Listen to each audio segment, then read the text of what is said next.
600 წუთი 54. ალბათ როცა გადავწყვიტე მარათონის სირბილი, მაშინ არ ვიცოდი თუ ესეთი რთული ექნებოდა.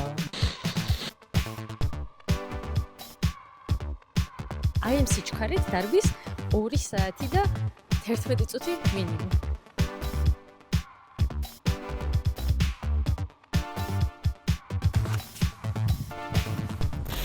დავიწყო?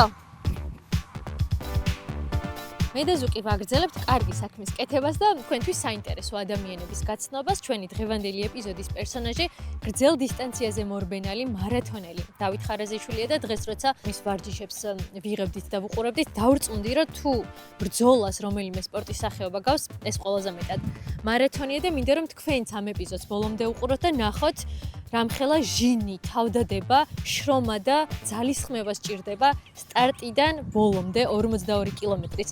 ისე გარბენას, როგორც ამას ჩვენი პერსონაჟი აკეთებს. და ხო, ხვალიდან სირბილს ვიწყებთ ყველა. მოვიდა. ოპა! 25. ვაუ!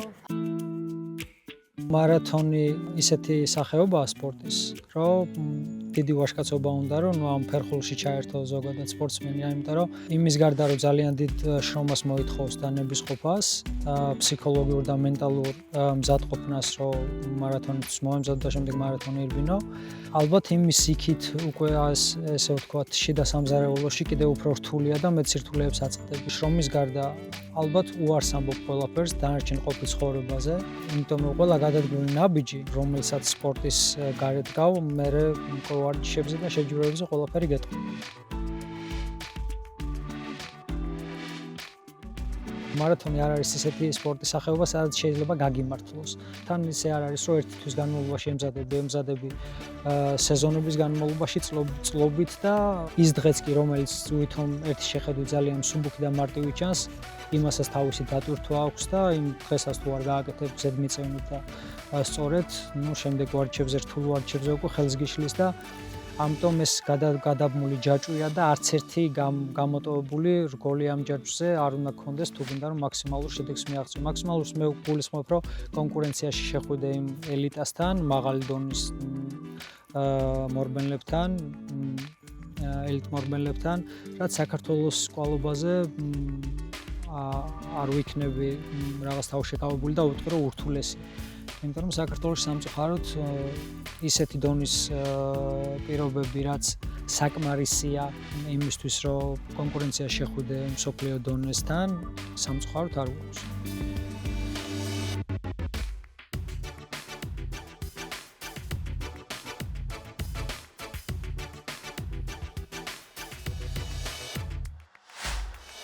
ხო, სიმართლე გითხრა, ესე ვინ ხარო, არავის არ უკითხავს, მაგრამ თუ მკითხავენ, ალბათ ხო, ჩემი ცხოვრებიდან გამომდინარე, იმ გზიდან გამომდინარე, რაც გამოვიარე დღევანდელ დღემდე, ვთვლი, რომ ერთ-ერთი წარმატებული ქართველი სპორტსმენი ვარ საქართველოს ისტორიაში. აი, ძალიან ბევრი ჯილდოა ხა, რასაც ვხედავ, აი მთელი ერთი კედელი სავსეა შენი თასებით და მედლებით. ხო, და აი წარმოიდგინე ყველა მედალს რა. აქვს აი რომ მკითხო ნებისმიერ მედალზე ეს საიდან რაღაც შემიძლია საათობრივად გელაპარაკო თითოეულ შეჯიბრზე რა, ყველა რაღაც განსაკუთრებულია ჩემთვის და ეს განსაკუთრებულად ესე გამოსაჩენ ადგილას რომელი მედლებიც მაქვს, ესენი კიდევ უფრო და რატო? რას ნიშნავს? სად მოიპოვე ეგენი? ნახე, ან რაღაცა დიდ ემოციასთანაა დაკავშირებული ჩემთვის, ან რაღაც განსაკუთრებული შედეგი, ან რაღაც განსაკუთრებული მიღწევა რა. ეს ხა მაგალითად ერთ-ერთი საქართველოს რეკორდია, სადაც ევროპის ჩემპიონატის ლიცენზია შევასრულე და შემდეგ გავამგზავრე ევროპის ჩემპიონატზე. ძალიან მნიშვნელოვანია, იმიტომ რომ რაღაც გარკვეული პერიოდი ცოტა პაუზა მქონდა, ესე ვთქვათ, ჩავარდნა მქონდა სპორტში და იმის მერე ესე დაბრუნებასავით გამომივიდა ამ მედლის შემდეგ და ძალიან მნიშვნელოვანია ეს მედალი, ძალიან მიყვარს და საქართველოს რეკორდზეც ეხა მანამდე კამერის ჩართვამდე ვსაუბრობდით და საქართველოს რეკორდი გაქვს 5 ჯერ გაუმჯობესებული, ხო? ერთხელ გაუმჯობესებული საქართველოს რეკორდი და მე ჩემი რეკორდი უკვე გაუმჯობესებული დანარჩენ ჯერზე კი ბატონო ეს медали, ну, ჩემთვის ყველაზე საყვარელი და ისეთი ჩემთვის ეგეც ჩემი საუკეთესო არის ვალენსიის არის. აი შენი საუკეთესო შედეგი. ეს არის ჩემი საუკეთესო შედეგი და რამდენი? ვალენსიაში საქართველოს რეკორდი ახლანდელი 2 საათი და 11 წუთი. ну, რომელიც ესე ძალიან დიდი ნახტომი იყო ჩემი შედეგის გაუმჯობესების 4 წუთიანი გაუმჯობესება იყო. ну, ძალიან რთულია, ძალიან იშვიათად ხდება ზოგადად მარათონში ესეთი გაუმჯობესება, მაგრამ ну ეს ამიტომ ძალიან მიყვარს და ძალიან მნიშვნელოვანია. აი რას გრძნობ ხოლმე რომ ну, იცი რა არის, ამერ ადამიანს არ გახსოვს თქვა რაღაცა პერიოდის მერე რამხელა შრომაგოს გავლილი რაღაცა ივიწყებ ამ ყველაფერს, მე ამ ყველაფერს რო გადახედავ თქვა, ესე უბრალოდ მედლისთვის არ არის რა, ყველა მედლის უკან თავისი ისტორია, თავისი წვალება, შრომა ჩადებული და ამიტომ ყველას ძალიან მოვაფასებ და ყველა მედალი ძალიან მიყვარს. დავითის პირველი მწვრთნელი არის მამამისი. რა, თავიდან შენ სწორად ვიძახი? პირველი მწვრთნელი თუ არ იყო მამა? ხო, არა, პირველი არ იყო, პირველი თენგო იყო, მერე იყო მამაჩი. თენგო იყო და მამაჩი. ისე როგორ ხდება ის რომ მამა შენი არის მწვრთნელი ამ სფეროში, მაგრამ შენ კიდე სხვა მწვრთნელი შეიძლება გყავდეს? ანუ ხო, ხშირად მეკითხებიან თან საუკეთესო რა, უგნიშნო. ანუ მე რომ მკითხო საქართველოს საუკეთესო მწვრთნელი ვინ არის, ანუ ვინ ყოფილა ზოგადად. ანუ აუცილებლად გეტყვი რომ მამაჩემი რა, აუცილებლად. ანუ ერთ სულოვნად უპირობოდ, მაგრამ მე ყოველთვის მიჭირდა ხოლმე რატომღაც მამაჩემთან ვარჯიში. აჰა. ხო ეს მამაშვილობის ამბავი. ზოგადად ხო, ალბათ ხო, ეგეთი ხო ეს რაღაც დაჯერების ეს პრობლემა მქონდა ხოლმე, არ უჯერებდი რაღაცად ჩემ ისინი მქონდან უფრო მორიდებით ვიყავ ხოლმე სხვა მწვრთნელებთან და მერჩივნე ალბათ უფრო სხვასთან დისციპლინა უფრო გამოგიმუშავდა. მაგრამ მამაჩემის მეთვალყურეობით რა თქმა უნდა, მამაჩემის მითითებებით ასე შემდეგ. ну, მე უკვე მაღალ დონეზე რო ვიყავ და რა გადავწყვეტე რომ უკვე საერთაშორისო ასპარეზზე უნდა გავიდეთ და ოლიმპიადას შევუტიო და ასე შემდეგ. ну, მე უკვე სხვა გზა არ იყო. მამაჩემის დახმარება დამჭირდა და ხოლმე დილაობით მე თვითონ რა ჩემთვის. დარბი ხარ კიდე? რიანი მაქვს დახატული. აი ესე და აუ ეს ავარჯიშო ისინი სულ აქ დავრბივარ რა. ეს იყო პირველი ეს ავარჯიში. ო აი ეს ამომიყვან და მარბენი აქ დაждდებოდა ხოლმე ან წიგს დაიჭერდა რაღაც და მე ესე დავრბი.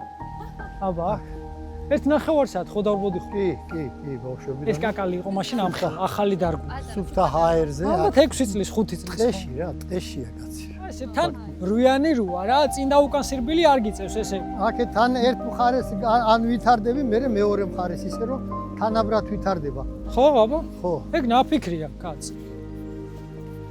და ესე ნახევარი საათი რა ნერვები მქონდა. თან მარათონი ხო იცი მარტო ფიზიკური მომზადების გარდა, ანუ ფსიქოლოგიური მომზადებაც არის. ხა რო 10 კილომეტრი გაქვს ნარბენ და რო იცი 32 კილომეტრი გაქვს დარჩენილი და უკვე გიჭირს, ამ ძალიან რთულია რა, ფსიქოლოგიურად თუ მაგრად არა ხარ და მენტალურად, ხო ძალიან რთულია რომ ის უნდა შეინარჩუნო და რაღაცა რა. ანუ ხშირად მეკითხები ხოლმე რაზე ფიქრობ ხოლმე ეს ამდენს რო დარბი ხარ მაგ დროსო რა და ანუ სიმართლე გითხრა, საერთოდ ვერაფერზე ვერ ფიქრობ, იმდენად აკონტროლებ ამ წამებს, ანუ ყველა შეიძლება 2 წამით უფრო სწრაფად რომელიმე კილომეტრი გააკეთო და ყველაფერი წყალში შეგეხაროს რა. ხვდები? ანუ ძალიან დიდი მნიშვნელობა აქვს ამ ყველაფერს, იმიტომ რომ აი სულ კონტროლში ხარ, სულ რაღაც სულ დაძაბული ხარ. ხო და ამიტომ ფსიქოლოგიურად თუ ძალიან მყარად არ ხარ, როცა სტარტზე დგები და მარათონზე დგები, ну გამორიცხულია რაც არის ფიზიკურად, მაგრამ ხო რომ შედეგი გააკეთო რა. ამიტომ ორივე ზამთარში რო არ დაგეზაროს სირბილი, ეს მწვანეებია, ხო იცით ზამთარშიც ეს მუშმალა იქ დაფნის მწვანე რო აღარ გეზარო. ხო და მწვანე რო ეს ზაფხულის ხალისია. ნახე რეებზია კაც ნაფიქრიაზე. აბა. ხო და ნახე რო გაიხედები რა, ნახე იქ არის სულ ბუნება რაღაცა და აქ რა ჩემი გუნდელები დამცინია ხოლმე, დამცინია რა მე გადავობენ ხოლმე ხანდახან სანერგეზე ხარ გაზრდილიო ირბენო შენ ამბარასიზო.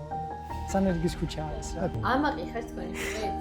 კი, ძალიან, იმიტომ რომ ამ სპორტმა ძალიან ბევრი რაღაც მისცა, კარგი ხასიათები ძალიან დადებითი აქვს. მშობლების მიმართ, მეგობრების მიმართ და დავიდი გაწიფლდა ნახეთ ხა. არა, მიჩვენა. მოაქები. მე და მამა ჩემს ზოგადად ერთმანეთს ძალიან ალბათ ყველაზე მაგრად გვყვარს, მაგრამ ერთმანეთს მიმართ ეს გამოხატვის თემა არ გვაქვს რა, არასოდეს არ მithქვია მიყვარ ხარ და არც იმას არც თბილი სიტყვები ერთმანეთს უჩვენებ და მაგრამ ერთმანეთი ყველაზე მეტად გვყვარს და ეხლა რაღაც არა ვჩვენებთ ალბათ ხან ხო რო ეხლა რო საუბრო იძახის ჩემზე რომ ესეთია ცოტა ესეთია უცნაური 800 233 400 მეტრი 75-0 12-23 13-0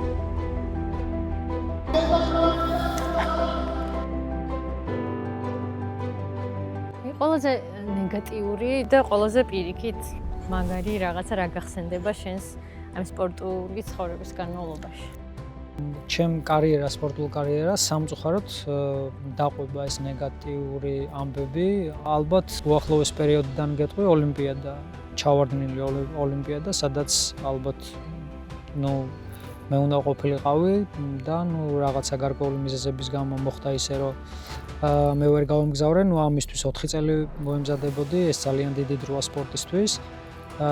თან ოლიმპიადა ამ სპორტის სახეობაში, ზოგადად ოლიმპიური სპორტის სახეობაში ოლიმპიადა არის უმაღლესი მწვერვალი, სადაც სპორტსმენს შეუძლია ასპარეზობა მიიღოს და იმ შემთხვევაში, როცა ფიქრობ, რომ შენ ხარ ღირსი და შენ უნდა გაემგზავრე და იცი, რომ შენ მიდიხარ ოლიმპიადაზე და ხდება ისე, რომ თუ ვეღარ მიდიხარ გარკვეული მიზეზების გამო, ეს ხო ძალიან რთული გადასატანია. 4 წელი გიწევს კიდევ შემდეგი ოლიმპიადისთვის მოწდა. ალბათ ამას გამოვყოფდი. ყველაზე დასამახსოვრებელი და ყველაზე ესეთი ალბათ ბედნიერება რამაც მომანიჭა ამ სპორტში.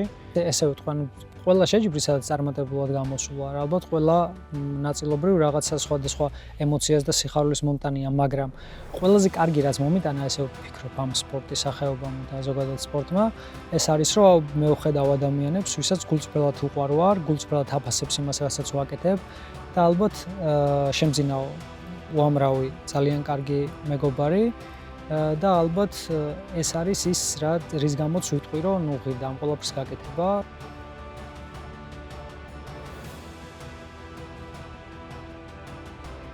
ქონია ისეთი მომენტები, როცა გიფიქრია, რომ აი ამ შენი სპორტის და კარიერის გამო რაღაცას დააკავდი და ამაზე გული დაგწყვეტია. აი მაგალითად მახსოვს, ვიცი რომ თქვი, რომ აი ბავშვი დაიბადა და გაფრინდი იმ დღეს. რა თქმა უნდა, ეს სულ მაქვს მით უმეტეს იმის შემდეგ, რაც დაოჯახდი და შვილები მყავს. თითქმის აღვნიშნეთ წეღანაც, რომ დაახლოებით 6 თვე, 7 თვე ქვეყნიდან გასვლა მიწევს მოსამზადებელ პერიოდებში და ეს მონატრება, რაც ურთულესია.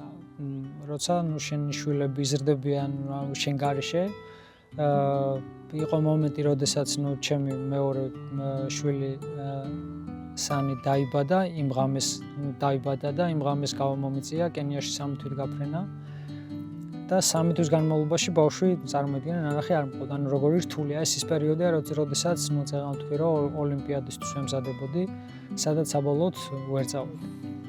ხო, რა თქმა უნდა, ძალიან რთულია და აკლდები, ოჯახს აკლდები, ამ სიტყვის ყველაფერს, მეგობრებს და ასე შემდეგ, მაგრამ უნდა გააკეთო არჩევანი, ღირს თუ არა.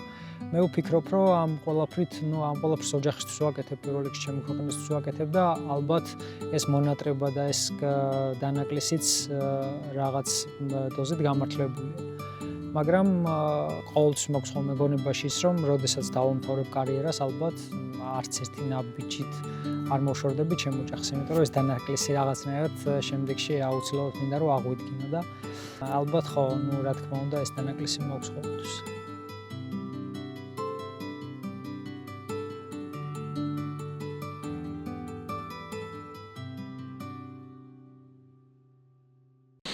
მოდი ვირბინოთ. ვირბინოთ? ზედ ხარ? აუ ხო, თან მოიცა, სირბილაძე ვარ მე. და ხარაზიშვილი რატოა? და რატო უნდა მოგიგოს ხარაზიშვილი? ჩემპიონი და რა ვიცი, აი რანაირად უნდა მოგიგო? მედალი და თასში რატო? ეს უსამართლობია. მართლობა. აი, აქეთ ვიდგა თუ ასე. აი ესე? ალბათ შემსავით ძალიან ბევრ ადამიანს უნდა სირბილის დაწყება და ვფიქრობ არ იქნება ურიგოთი მოვისმენთ რეკომენდაციებს დავითისგან. როგორ მოვიქცეთ, აი გვინდა სირბილის დაწყება და ცოტა ალბათ რაღაც მითებიც არის, ცოტა შეიძლება რაღაცა გვეშინია კიდეც. როგორ აჯობებს, რა დისტანციაზე გავაკეთოთ ორიენტაცია თავიდან, რა სიჩქარით ვირბინოთ, აი დამწყები მორბელებისთვის, რაღაცა რჩევები თუ შეიძლება რომ გაგვიმარტივდეს ეს პროცესი. ნახე, ალბათ მე რა გზაც მაქვს გავლილი ჩემი გამოცდილებიდან და ასე ვთქვათ, მწვრთნელებიდან გამომდინარე. ყველა სპორტსმენს აუცილებლად ჭირდება ინდივიდუალური მიდგომა, ჯერ აქედან დაუწყოთ და ყველა მორბენალი დამწყები იქნება თუ არა დამწყები, განსხვავდება თავისი ტექნიკით, აღნაგობით და ასე შემდეგ, ხო? ამიტომ ესე ერთპიროვნულად სწორი ტექნიკა სპორტის სამსახეობაში არ არსებობს. აუცილებლად უნდა გრძნობდე თავს კომფორტულად, უნდა შეგიძლიოს საუბარი სირბილის დროს. ანუ არის ხოლმე ხშირად გავრცელებული შეცდომა, რომ აი, როდესაც იწყებენ ვარჯიშს, აი უნდათ რომ რაღაც იმ დღესვე და რაღაცა ხო, აი მთელი ძალით რაღაც და აი მე შემიძლია და რაღაც ვითომ თავის თავს რაღაცები დავამტკიცონ არა. აი თამაშით უნდა მიხვიდენ, უნდა განვითარდნენ ნელ-ნელა. უკვე როცა გრძნობ, რომ ორგანიზმი დაიღალა, ნუ აღარც ნელი ტემპი აღარ შველის შენ სუნთქვას და ასე შემდეგ, ნუ უკვე ალბათ უნდა გაჩერდიან, სიარულზე უნდა გადახვიდე და ასე შემდეგ. და შეიძლება რომ ეტაპობრივად ნელ-ნელა ვითარდება. და გავაუმჯობესოთ ეს ჩვენი გამძლეობა ყოველდღიური ვარჯიშით თუ ანუ ნახე დაწყების პერიოდში ანუ არ არის რეკომენდირებული ყოველდღე ვარჯიში, იმიტომ რომ ორგანიზმი უფრო მეტი დრო სჭირდება აღსადგენად, ვიდრე ვთქვათ იმ პერიოდში, როცა უკვე ნუ ვთქვათ ფორმაში შეყავ. ამიტომ კვირაში 3-4 დღე დასაწყისისთვის არის იდეალური და სწორად შერჩეული სპორტული ფეხსაცმელი აუცილებლად სარბენი ბოტასი. ხო, აუცილებელია. რომთაც ვაპირებო გავირბინო ჩემი პირველი 100 მეტრი თუ რამდენს ეს ჩვენი არჩეული. ეს ჩვენი არჩეული ბოტასი. ანუ ალბათ მეცაც გაირბენ, მაგრამ ნუ შენ ჩემ მოგება გინდა როგორც ხეშები. როგორც ვიცი. ერთხელ გადავწყვიტე, რომ დრო იყო დამეწყო სირბილი და რა ფეხსაცმელიც მქონდა სავარჯიშო ბოტასი, იმით ვირბინე და მივხვდი, რომ არ მოვიქეცი სწორედ, იმიტომ რომ მეორე დღეს მუხლები და ნუ ყველა სახსარი მტკიოდა.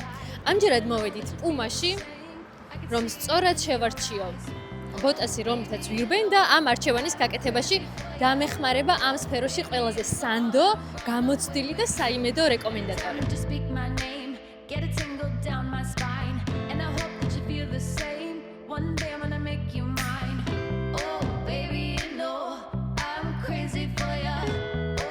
ვინ თუ არა ყველაზე ტიტულოვანი მორბენალი და მარათონელი მარჩევინებს და შემარჩევინებს სარბენ ბოტას, რომლითაც მე უნდა შევეჯიბრო. შეიძლება მოუგო კიდეც ვინ იცის, ეხლა მაგას ვნახავთ. არაფერია გავიცნობ რომ ესეთი შეგარჩევინა რომ ვერ მომი. არა, ყველაზე კარგი შემარჩევინა. ნუ პუმა ზოგადად გამოსული ბრენდია სპორტის სამსახეობაში და აქვს ნუ მაღალი დონის სარბენი ფეხსაცმელი. აი რა უნდა გავათვალისწინო, ხა ძირი მაგალითად როგორი უნდა იყოს ძალიან მნიშვნელოვანია, მინდა ვაჩვენო კადრშიც. ანუ ძალიან მნიშვნელოვანია თვითონ ბოტასი როგორ არის, ნუ შეკერილი რა. ნუ ეს სარბენი ბოტას აუცილებლად უნდა ჰქონდეს სუბუქი ფაქტურა, ქსოვილი ხო? ქსოვილი. უნდა ჰქონდეს რაც შეიძლება რბილი ძირი, რაც საშუალებას გაძლევს მეტი ამორტიზაციის და მუხლზე და სახსარზე მოდის ნაკლები დატვირთვა. ხო, ნუ პუმა ზოგადად ესეთი ბრენდია, რომ აქცენტს აკეთებს უფრო ხელძირზე შედარებით, ვიდრე სხვა ბრენდები. თუმცა ეს არ არის საშეჯიბრო ბოტასი. ხო, ეს არის უფრო სავარჯიშო ბოტასი, რა თქმა უნდა, მაგრამ დამწყებ სპორტსმენს მაგალითად როგორც შენ ხარ, არ ჭირდება. არ მოითხოვება. აი მაინც ყველაზე მეტად რომელი მოგეწონებოდა. ანუ მე ამ გამოცდილებით რო ვიწყებდე თქვა დღეს სირბილს და ეს ცოდნა რომ მქონდეს, ავიღებდი აუცილებლად ნიტროებს.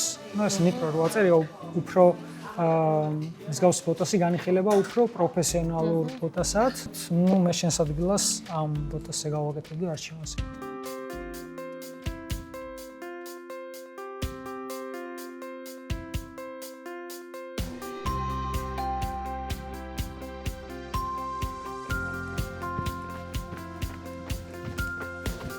ეხლა რაც მასწავლე გავიმეორებ, ხო შეიძლება? რა თქმა უნდა. კაი, ესე იგი ვარჩევთ სწორად ფეხსაცმელს.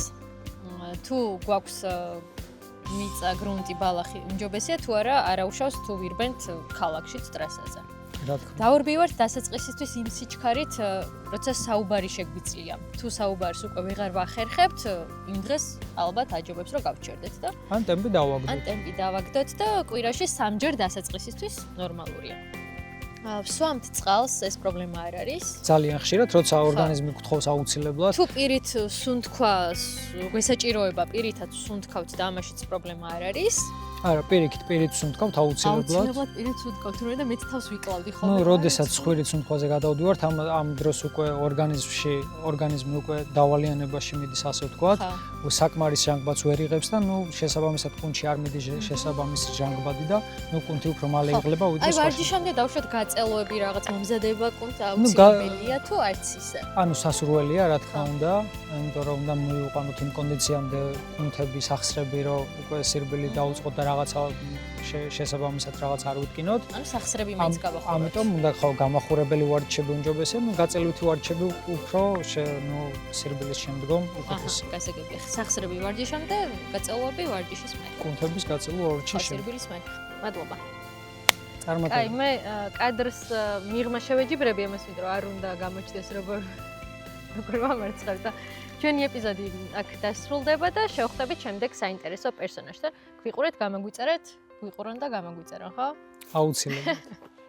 ნახვამდის.